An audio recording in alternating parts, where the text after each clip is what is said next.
Bonjour à tous, aujourd'hui nous allons voir dans la notion de nombre entier comment on pose une addition et une soustraction pour le niveau 6e.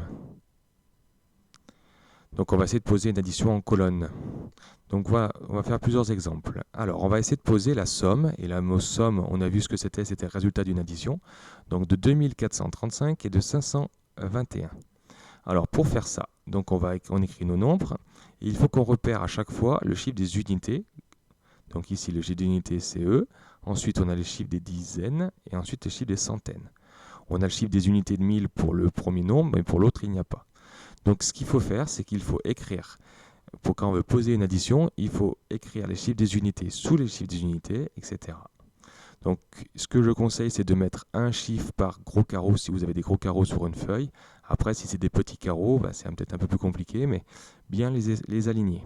Donc le 5 avec le 1, en chiffre des unités, le 3 avec le 2, le 4 avec le 5, et puis le 2 qui est tout seul.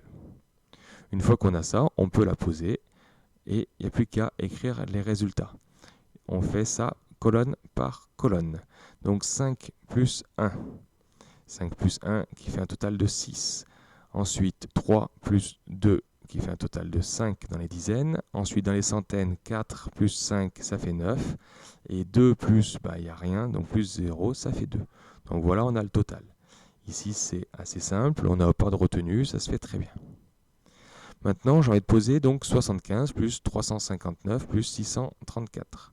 Donc je vais faire la même chose, on va repérer les chiffres des unités ensemble, les dizaines et les centaines qui sont ici. Comme ça on les pose bien alignés, donc le 5 avec le 9 et le 4, le 7 avec le 5 et le 9, et le 3 et le 6 ensemble. On peut les additionner, donc si on fait dans les dizaines 5 plus 9 plus 4, ça fait 5 plus 9, 14 plus 4, 18, donc j'écris 8 et je retiens 1. On a une dizaine en plus. 7 plus 5, 8 plus 1 plus 7, 8 plus 5, 13 et 9, 22. J'écris 2 et je retiens 2 cette fois. Donc il y a 2 centaines. 2 plus 3, 5 plus 6, 11. J'écris 1 et je retiens 1. Et puis donc on a une unité de 1000, 1128.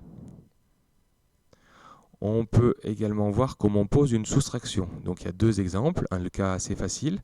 Donc si on a vu que le résultat d'une soustraction s'appelait la différence dans la précédente vidéo. Donc on va poser 6935 moins 421. Donc on va pareil repérer les unités avec les unités, les dizaines avec les dizaines, les centaines avec les centaines, etc. On le pose dans l'ordre, pas n'importe quel ordre, c'est d'abord le chiffre le plus grand en haut et le plus petit en bas. Donc on va les écrire comme ça. Je vais aller un peu plus vite au niveau des couleurs.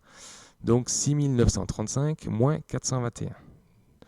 Ensuite on repère en colonne. On fait donc 10 unité par unité. Donc 5 moins 1, ça fait 4. Ensuite 3 moins 2 qui fait 1. 9 moins 4 qui fait 5. Et 6 moins 0 qui fait 6. Donc voilà une soustraction qui est assez simple. On va avoir une un peu plus compliquée si on fait la différence de 253 et 85. Donc pareil, on les pose, on les aligne bien, le nombre le plus grand en haut, voilà. Et on fait, comme tout à l'heure, unité par unité, dizaine par dizaine, etc. Alors 3 moins 5, 3 moins 5, le problème c'est qu'on ne sait pas faire. Donc il va falloir prendre une dizaine du nombre du bas pour la mettre dans le nombre du haut. Donc je vais prendre une dizaine de plus, donc ça fait 13, et j'en prends une ici. Donc ça fait il restera 9. Donc dans la partie de droite, on doit faire 13 cette fois. 13 moins 5, et 13 moins 5 qui fait 8. Ensuite, pour les dizaines, il y a 5 moins, donc on a dû en rajouter une. Donc 1 plus 8, ça fait 9. 5 moins 9, on ne peut pas faire. Donc pareil, on va prendre une centaine qu'on va écrire ici, donc on est à 15, et on en a une ici en plus. Donc on doit faire 15 moins 8, donc plus 1 ça fait 9, donc 15 moins 9 qui fait 6, et ensuite 2 moins 1 qui fait 1. On arrive à 168.